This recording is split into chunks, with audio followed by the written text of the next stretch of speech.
Hello everyone, I am Vikas Yadav. Welcome back to my YouTube channel.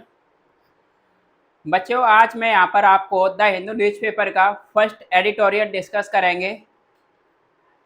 जो लिखा हुआ है मुस्लिम महिलाओं के लिए जो एक एक्ट आया था वो उसको रद्द कर दिया गया और फिर से उसको दोबारा से रिस्टोर कर दिया है, उसके ऊपर लिखा गया है ये। तो ये क्या है, सेकुलर रेमेडी, इसका ये टाइटल है। इसको पढ़ने से पहले इसमें जो कुछ वर्ड हैं जो डिफ़िकल्ट या इम्पोर्टेंट वर्ड बोलो जो मीनिंग है उनको पहले यहाँ पर बताऊँगा, उसके बाद हम इसको कंटिन्यू करेंगे और किस तरह से इसको पढ़ेंगे। तो सबसे पहले हमारा पहला वर्ड है अंडरमाइन। अब अंडरमाइन क्या होता है, एक तरह से किसी चीज़ को आप क्या कर रहे हो, कमज़ोर बना रहे हो। इसको क्या कर रहे हो आप, धीमे धीमे कमज़ोर बनाना, to make something less effective gradually, या बीकन, क्या कहेंगे हम इसको, बीकन यानी कमज़ोर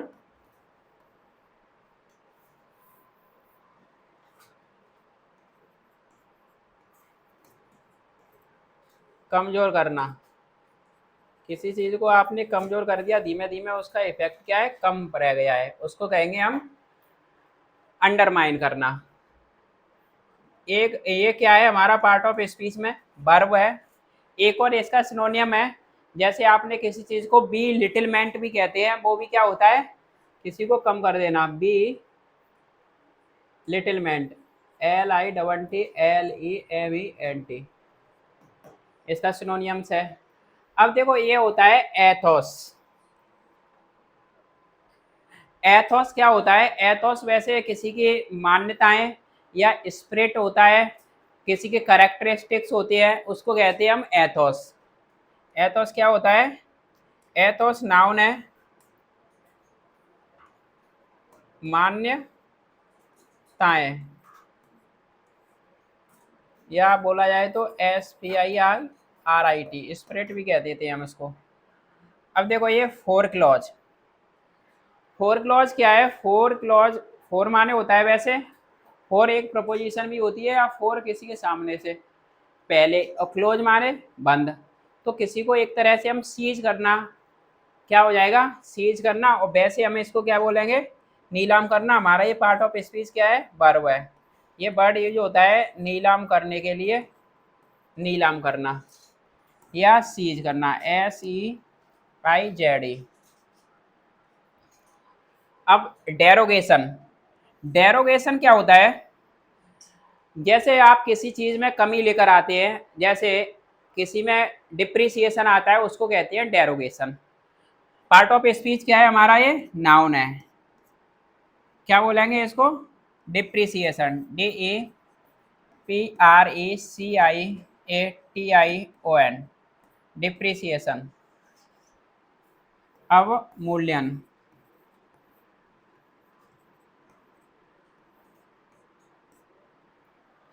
एक वर्ड है हमारा, देखो कौन, कॉडिफिकेशन बोलेंगे इसको। ये क्या होता है कॉडिफिकेशन, ये भी हमारा नाउन है। कॉडिफिकेशन क्या होता है, जैसे आपने किसी चीज़ के कोई लॉ है या कोई कानून है, उसको क्या कर दिया, उसके अंदर क्या क्या चीज़ें हैं उसको एक तरह से डायग्नोसिस कर दिया या फिर कॉडिफाई कर दिया, उसको वो क्या होता है हमारा, कॉडिफाई करना वर्ब है, और कॉडिफिकेशन ये नाउन है, जिसका मतलब होता है एक तरह से एक्शन और प्रोसेस ऑफ, किसका प्रोसेस हो, किसी एक्शन का जो किसी अरेंज करता है या कोई कानून को या लॉ को। एक तरह से इसको हम हिंदी में कह सकते हैं, ये कोई चीज़ ऑर्गेनाइजेशन है या सिस्टमाइजेशन एक सिस्टमेटिक तरीके से हो रही है, और शुद्ध हिंदी होती है ये सहायता बद्धता, सहायता बाध्य करना। जैसे मैंने आपको बताया, एक तरह से आप सिस्टमाइजेशन, कोई चीज़ सिस्टम में हो रही है, SYSTEMATI,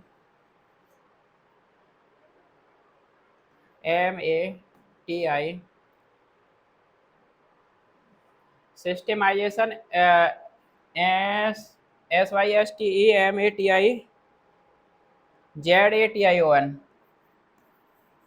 सिस्टमाइजेशन, उसको हम कहते हैं कोडिफिकेशन, या किसी चीज़ का ऑर्गेनाइजेशन उसको भी हम कह देते हैं कोडिफिकेशन। एक वर्ड है हमारा न्यूलीफाई। अब न्यूलीफाई का मतलब होता है किसी चीज़ को आप रद्द कर देते हो, कैंसिल कर देना, रिवोक कर देना, उसको क्या कहते हैं हम? न्यूलीफाई।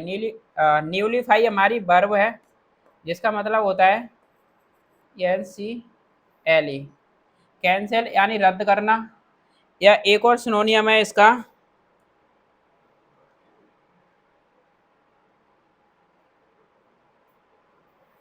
इनवैलिडेट कर दिया किसी चीज़ को हमने, तो वो भी क्या हो गई हमारी? कैंसिल कर दिया उसको भी, इनवैलिडेट। इनवैलिडेट एक तरह से रद्द करना, रद्द करना। ये पार्ट ऑफ स्पीच क्या है हमारा? वर्ब है। अब देखो एक वर्ड है हमारा वैकेंसी। अब ये वैकेंसी क्या होती है? जैसे आपने वर्ड सुना होगा, बैगर जो आवारागर्दी करते हैं, घूमते रहते हैं, उसको क्या कहते हैं हम? बैगरी। और वहीं से ये वर्ड बना है वैकेंसी, जिसका मतलब होता है कोई चीज़ बिल्कुल कैसी है? आवारागर्दी में है या फिर होमलेस है।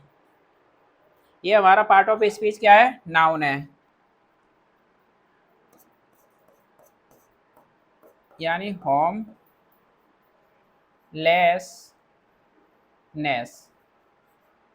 होमलेसनेस या फिर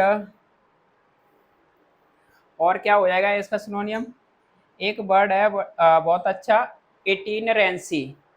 इटिनरेंसी भी एक तरह से घुमक्कड़ होता है, जो घूमता रहता है, आवारागर्दी करता है, उसको कहते हैं हम इटिनरेंसी। ITINERANCY।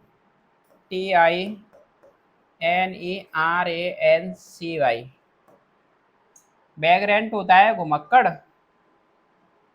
वैगरेंट से ये वैगरेंसी नाउन बना दिया। जो होमलेस है, होमलेसनेस है, जिसके अंदर घर की कमी है, या जो आवारागर्दी करता रहता है, घूमता रहता है, उसको कहते हैं हम वैगरेंसी। वैगरेंसी सॉरी। दो हमारे ये इडियम्स हैं। Water said movement. Water said movement क्या होता है? कि वो कोई बहुत ही ज़्यादा ऐतिहासिक पल, यानी a critical point, turning point. Critical turning point.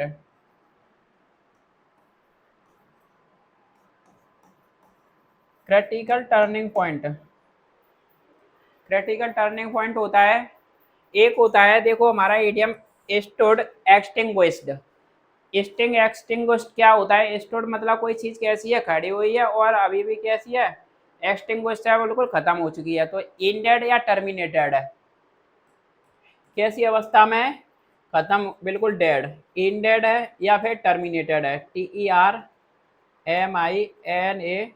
TERMINATED, terminated.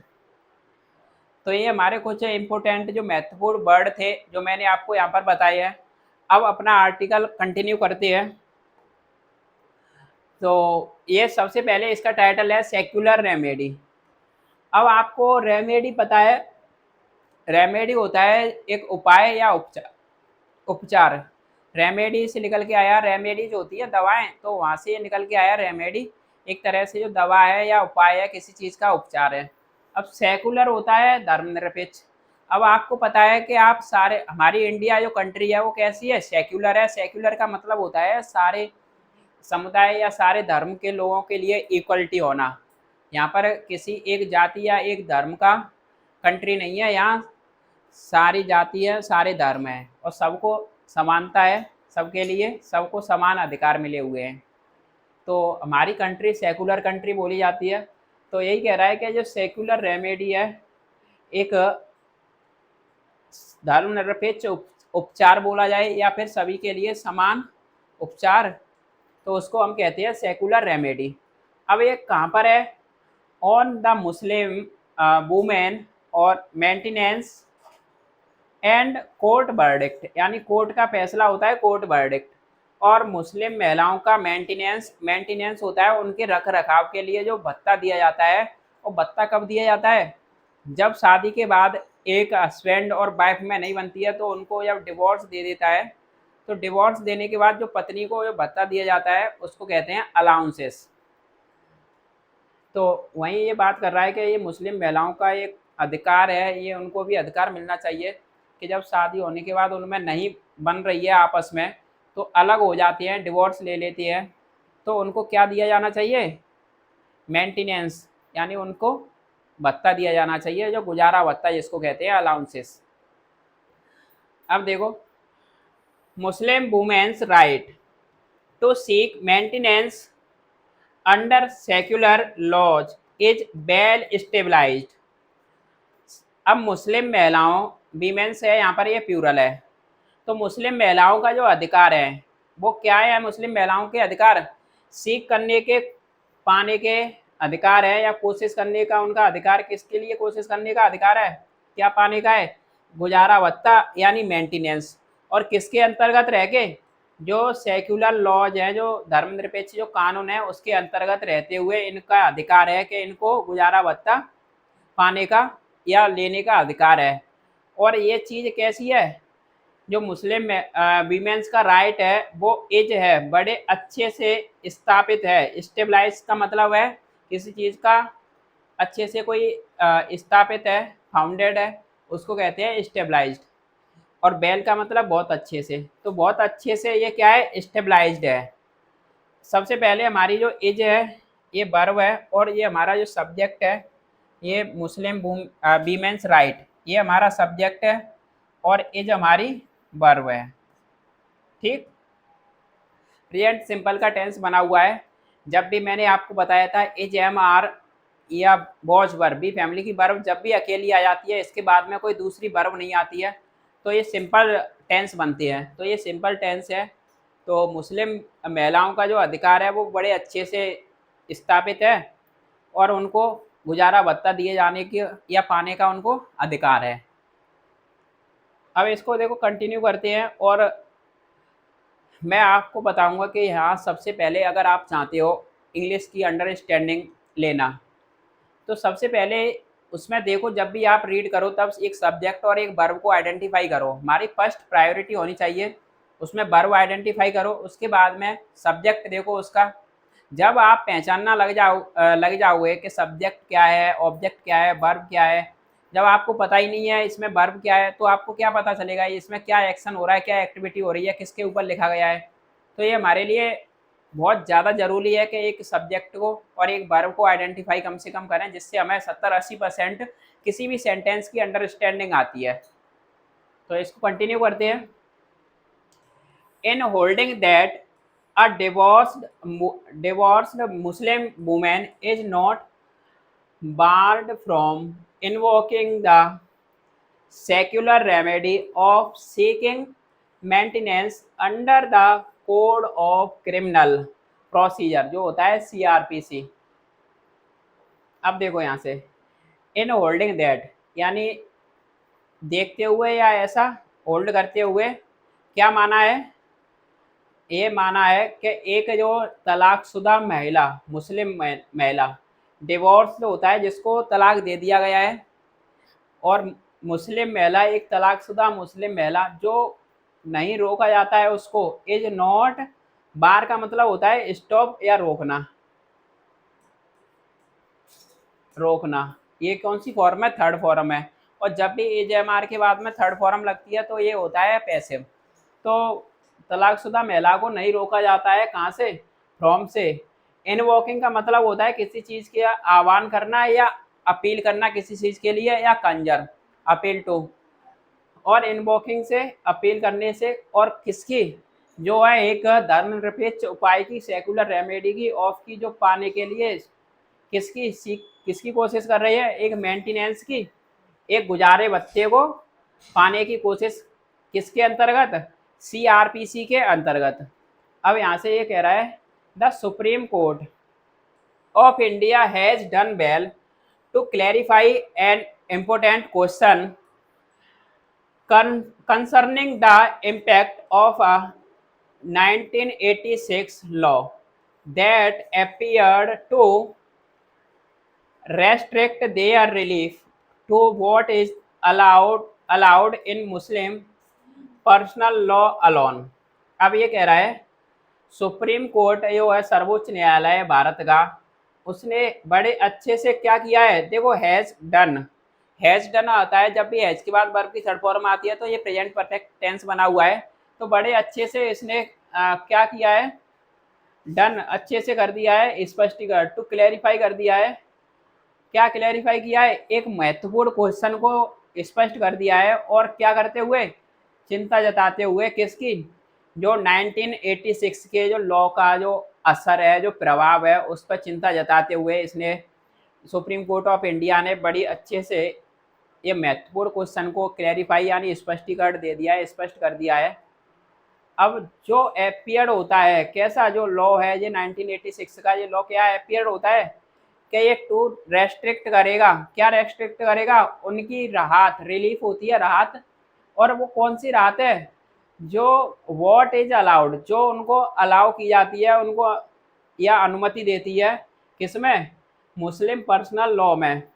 यानी जो मुस्लिम पर्सनल लॉ होता है केवल उसमें उनको अनुमति देती है। तो उस चीज़ से ये क्या करेगा, उनको रेस्ट्रिक्ट करेगा। 1986 के जो लॉ का जो इम्पैक्ट है, ये असर है, तो इसकी ये क्या कर रहे हैं, यहाँ पर चिंतित हैं इससे या परेशान हैं।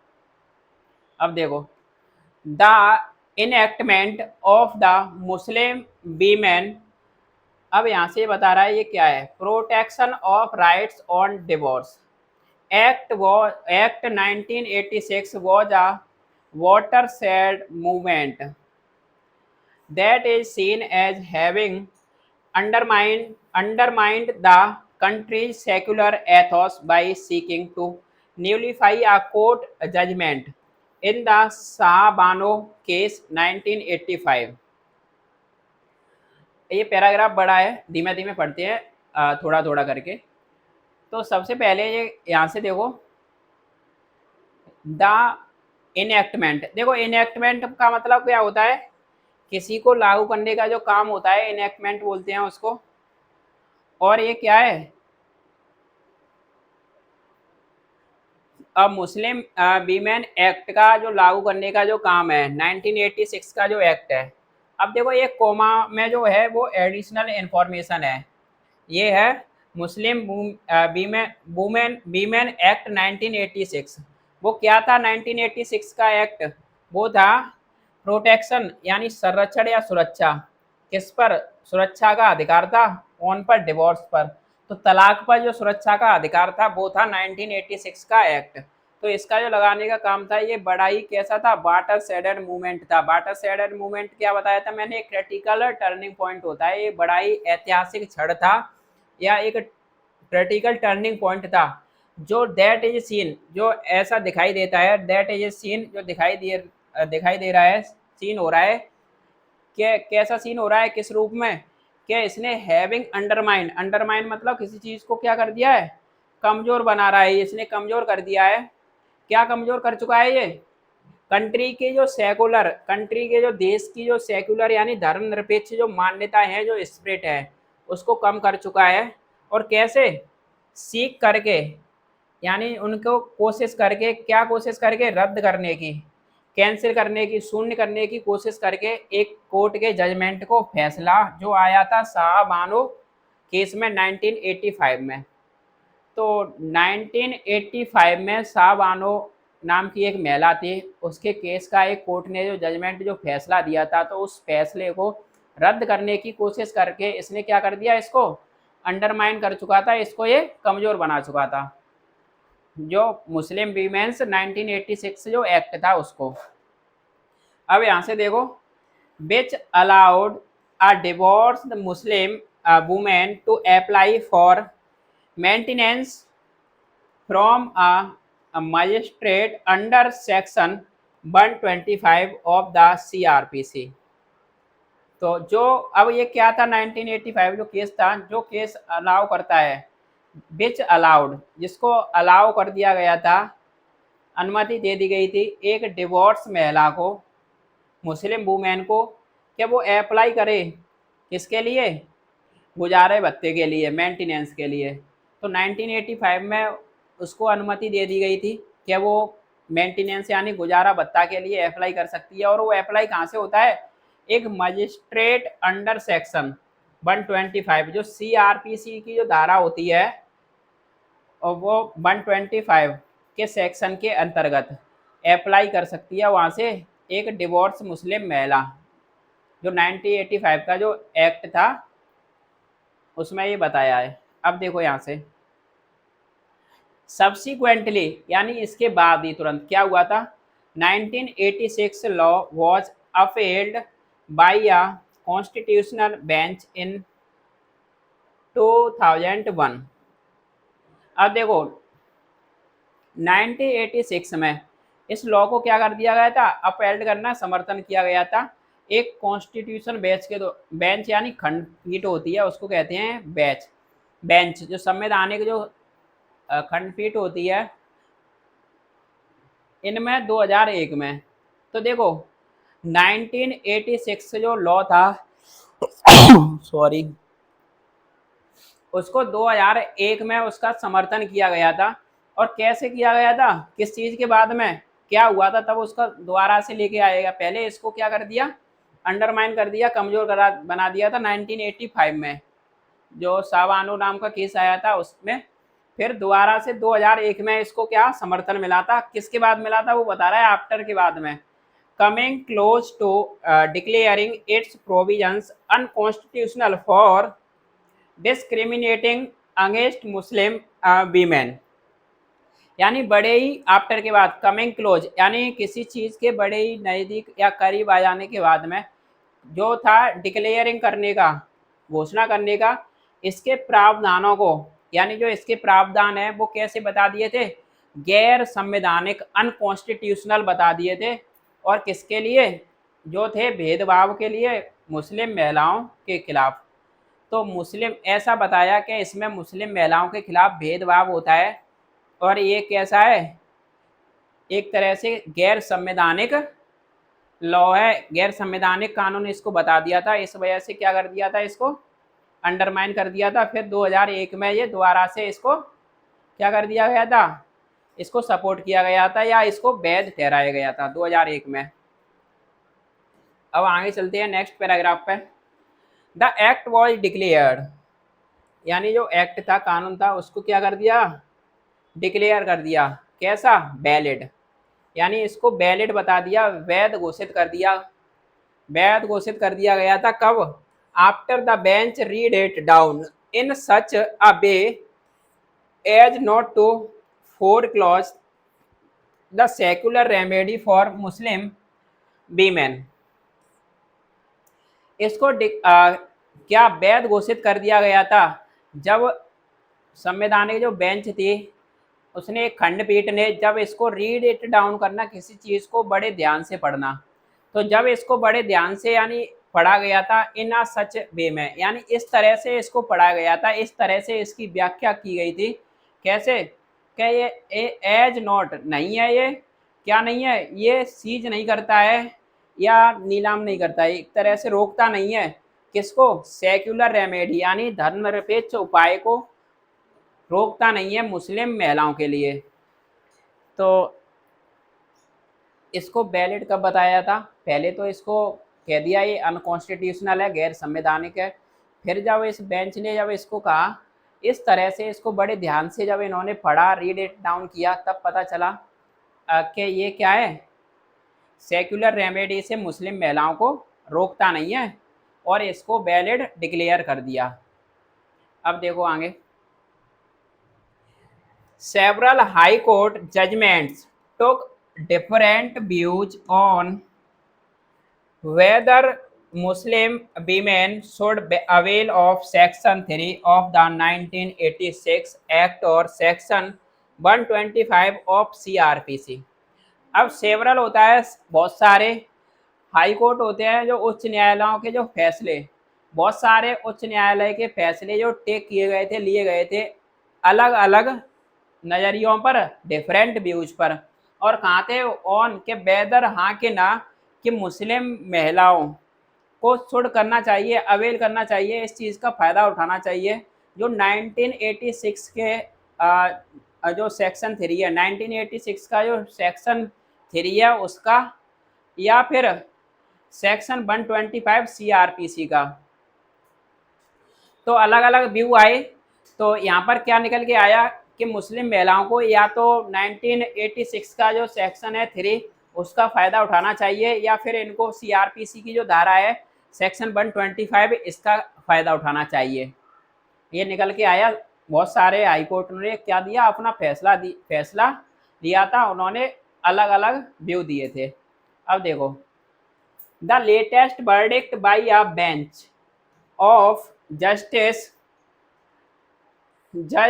बी वी नागराथना, ये नाम है, Nagarathna and Justice Augustine George Masih settles this question by holding that the codification of a Muslim woman's right in the 1986 Act।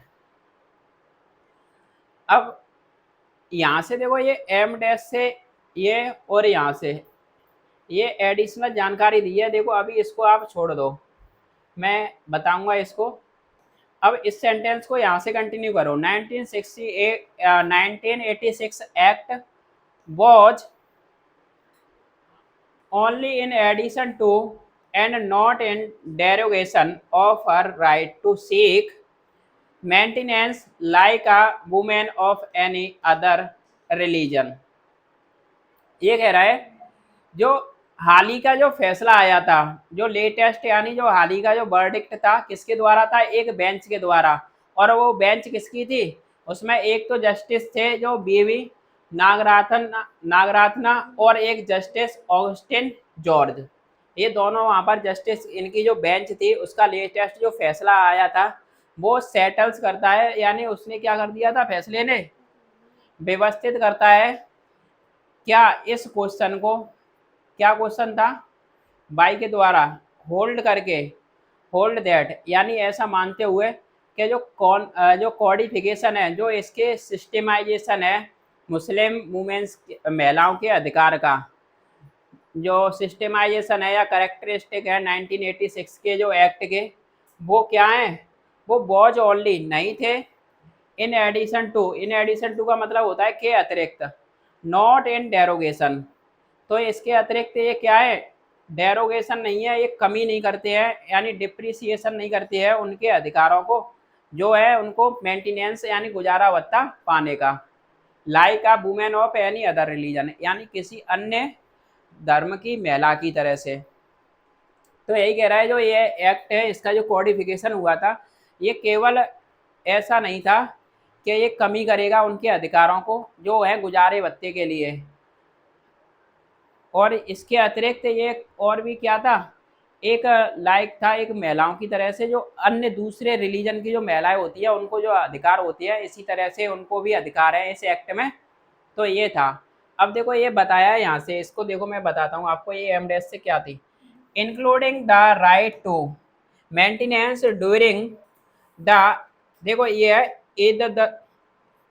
इदादत period. अब देखो ये इदादत पीरियड होता है, अभी बताऊंगा, provision for a dignified life until she remarriage and return of मेयर and dowry.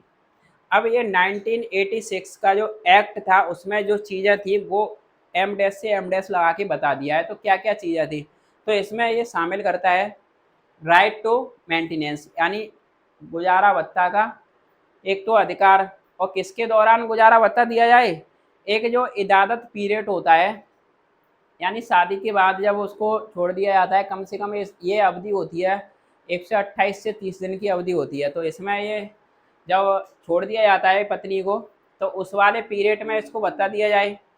और एक उनका जो प्रोविजन था, प्रावधान था किसके लिए, एक डिग्निफाइड होता है एक तरह से गरिमामय, एक सम्मान के साथ उनकी जीवन, जब तक उनकी दूसरी उसकी शादी नहीं हो जाती है, यानी सी रीमैरिज अंटिल सी रीमैरिज यानी जब तक उसकी दूसरी शादी नहीं हो जाती है तब तक उसको क्या है, एक डिग्निफाइड यानी गरिमामयी जीवन के लिए जीवन और इसमें और क्या चीज़ शामिल थी?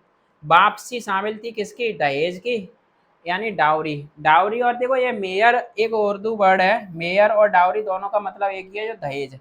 तो दहेज की वापसी भी शामिल थी, और जब तक उसकी दूसरी शादी नहीं हो जाती तब तक उसको एक गरिमामय जीवन की भी अधिकार था, और उसको एक अलाउंस यानी भत्ता दिए जाने का भी अधिकार था। तो ये 1960 वाले 1986 का जो एक्ट था उसमें ये चीज़ें क्या थी? शामिल थी। अगला पैराग्राफ देखते हैं।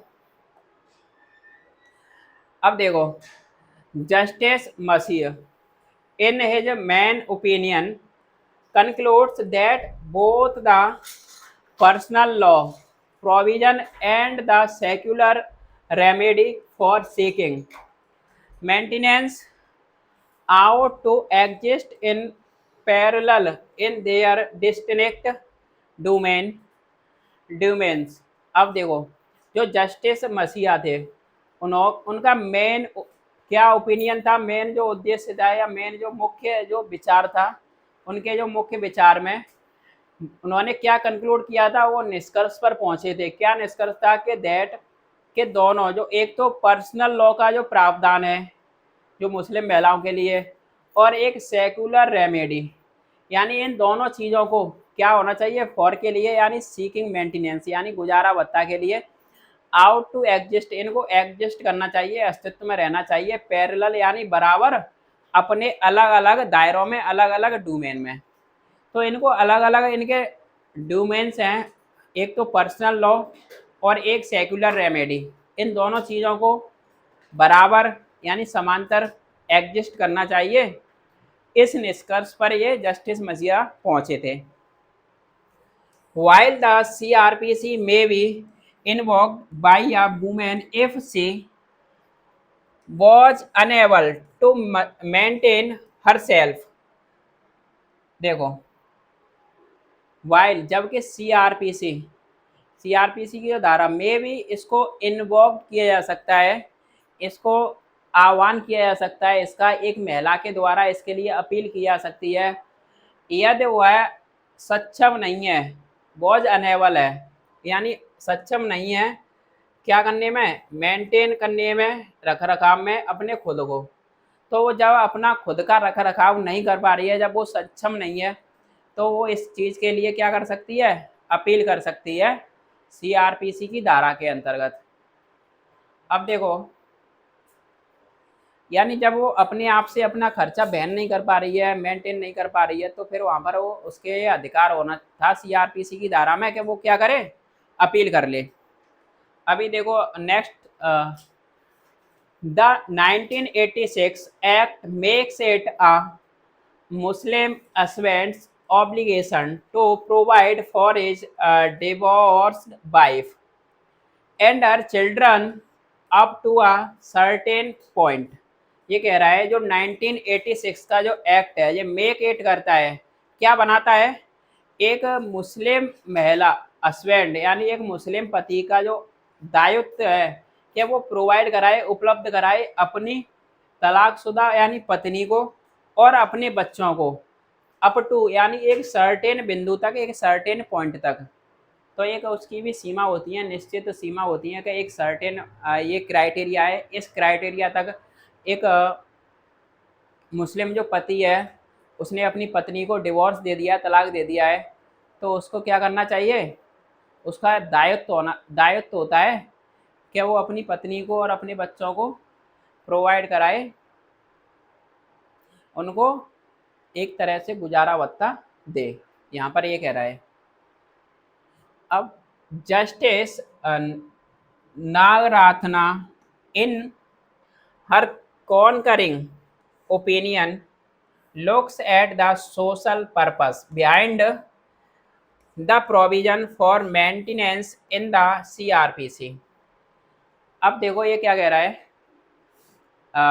जस्टिस जो है, जो जस्टिस है नागराथना का, इनमें उसके कॉन्करिंग ओपिनियन में, देखो कौन मतलब बार बार इनके जो साथ वाले जो ओपिनियन है क्या है, वो लुक्स होता है, कैसा दिखाई देता है? इसके पीछे एक सोशल पर्पस है, एक्ट पर सामाजिक उद्देश्य बिहाइंड द प्रोविजंस, इस प्रोविजन यानी प्रावधान के पीछे जो प्रावधान है किसके लिए, गुजारा भत्ता के लिए, मेंटेनेंस के लिए, इनमें सीआरपीसी में। तो सीआरपीसी में जो गुजारा भत्ता देने के लिए जो एक प्रावधान है, तो इसके पीछे एक सोशल उद्देश्य क्या होता है, दिखाई पड़ता है। तो इसका इनका ये कॉन्करिंग ओपिनियन में इन्होंने ये बात जस्टिस नागराथना, और देखो, namely that it aims to prevent vagrancy among women by compiling the husband to support his wife। अब ये कह रहा है नेमली होता है मुख्य रूप से या स्पष्ट तौर पर, दैट क्या है कि इसका उद्देश्य है, इट एम्स टू यानी किसी चीज का उद्देश्य है, क्या उद्देश्य है, दैट के एम्स टू उद्देश्य है कि ये प्रिवेंट करता है, रोकता है, वैग्रेंसी यानी वैग्रेंसी का मतलब एक तरह से जिसमें क्या है उसका होमलेसनेस की कमी, एक तरह से उसको बेघर होने से, इधर उधर भटकने से। ये सीआरपीसी का जो एक्ट था इसका उद्देश्य था कि उसको उसकी वैग्रेंसी को रोकना, और किसके बीच, महिलाओं के बीच में, और बाई के द्वारा कैसे, कंपेल करके, कंपाइलिंग करके यानी विवश करके हस्बैंड को क्या वो सपोर्ट करे अपनी पत्नी को। तो ये यही था कि हस्बैंड को विवश किया जाएगा कि वो अपनी पत्नी को क्या करे, सपोर्ट करे। तो यह रूल इसमें यही था कि जिससे एक महिला बेघर नहीं हो और इधर उधर नहीं भटकना पड़े उसे अपने पालन पोषण के लिए। आगे देखो, the 1986 act codified the right available to a divorced Muslim woman in personal law। अब जो 1986 का जो एक्ट था उसको कोडिफाइड कर दिया गया था। कोडिफाइड मतलब उसके जो अंदर जो चीज़ें थी उनको बता दिया गया था। कैसे कि जो राइट है, जो अधिकार जो उपलब्ध है किसके लिए, एक तलाकशुदा मुस्लिम महिला के लिए, इनमें पर्सनल लॉ में। तो अधिकार जो एक तलाकशुदा जो मुस्लिम औरत होती है उसके लिए जो अधिकार उपलब्ध हैं उनको कोडिफाई कर दिया गया था 1986 के एक्ट में। अब हमारा ये लास्ट पैराग्राफ है, इसको और देखते हैं। This right is in addition to and not at the cost of the rights available in existing law. ये कह रहा है जो अधिकार है, इज द राइट यानी अधिकार है, क्या है अधिकार, इज इन एडिशन टू के अतिरिक्त, किसके अतिरिक्त, is not at the cost of यानी जो not at the cost of का मतलब है इस कीमत पर नहीं है। ये जो अधिकार है इस अधिकार को इस कीमत पर नहीं है, किसकी कीमत पर, जो राइट जो अधिकार जो अवेलेबल है एग्जिस्टिंग लॉ में। एग्जिस्टिंग लॉ क्या है, जो पहले से ही जो मौजूद लॉ है, जो कानून है जो उसमें मौजूद है, यानी जो कानून में जो अवेलेबल है जो अधिकार है, तो इसकी कीमत पर नहीं है ये राइट, इसके अतिरिक्त भी है, इसके अतिरिक्त, इन एडिशन टू का मतलब है इसके अतिरिक्त। तो यही कह रहा है this right is not at the cost of rights available in existing law, यानी जो यह अधिकार है जो नहीं है किसकी, जो अवेलेबल अधिकार के जो एग्जिस्टिंग लॉ में यानी जो अवेलेबल अधिकार है उसकी कीमत पर नहीं है, इसके अतिरिक्त भी है। अब यहाँ से the verdict is a great example of court using harmonious interpretation to expand the scope of rights as well as to secularize access to remedies। अब देखो यहाँ से द वर्डिक्ट यानी जो फैसला, ये जो वर्डिक्ट है जो फैसला है एक बहुत बड़ा एग्जाम्पल है जो है कोर्ट का। तो कोर्ट का एक बहुत बड़ा एग्जाम्पल है ये फैसला जिसने यूज किया था इस्तेमाल करते हुए हार्मोनियस इंटरप्रिटेशन। देखो इंटरप्रेट होता है व्याख्या, इंटरप्रिटेशन का मतलब है कोई चीज़ इसकी हमने व्याख्या कर दिया है उसको खंडित कर दिया है। तो एक तरह से जो सामंजस्य बिठाने वाली जो व्याख्यात किया था, और किसके लिए व्याख्या की थी? हारमोनियस होता है तालमेल बिठाना, हारमोनी, तो हारमोनी से एडजेक्टिव बना दिया है हारमोनियस, यानी जो तालमेल बिठाने वाली एक व्याख्या का इस्तेमाल करते हुए जो एक्सपेंड करती है, फैलाती है स्कोप को, दायरे को ऑफ के अधिकारों के, अधिकार के दायरों को फैलाती है, एज वेल एज इसके साथ ही और क्या करती है, ये साथ साथ जो सेकुलराइज धर्मनिरपेक्षता की जो पहुंच है, कहाँ के लिए? रेमेडीज यानी उपचार के लिए। तो एक तो वो राइट्स यानी जो अधिकार है उसका दायरा बढ़ाती है, और दूसरा जो धर्मनिरपेक्ष के लिए जो उपचार के लिए जो पहुंच है उसको भी बढ़ाती है। क्या बढ़ाता है? ये वाला जो फैसला है, ये वर्डिक्ट है, ये बहुत बड़ा एग्जाम्पल है, और इसमें ही कोर्ट ने तालमेल बिठाने का एक सामंजस्य यानी एक व्याख्या की थी। अब देखो, in the process the court has also neutralised the perception that the right of Muslim women to seek maintenance under secular provisions stood extinguished since 1986। इस प्रोसेस में, इस प्रक्रिया में, क्या है इस प्रक्रिया में? कोर्ट ने भी क्या किया है? न्यूट्रलाइज कर दिया है। न्यूट्रलाइज कर दिया है मतलब एक तरह से निष्प्रभावी कर दिया है, उसमें कोई प्रभाव नहीं है, कि जो परसेप्शन यानी इस धारणा को एक तरह से निष्प्रभावी कर चुका है कि दैट क्या है, कि जो राइट है मुस्लिम महिलाओं का, किसके लिए? गुजारा भत्ता पाने के लिए।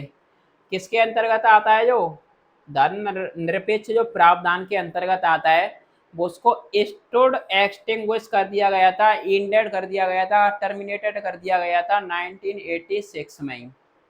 तो 1986 से ही इस प्रावधान को क्या कर दिया गया था? खत्म कर दिया गया था।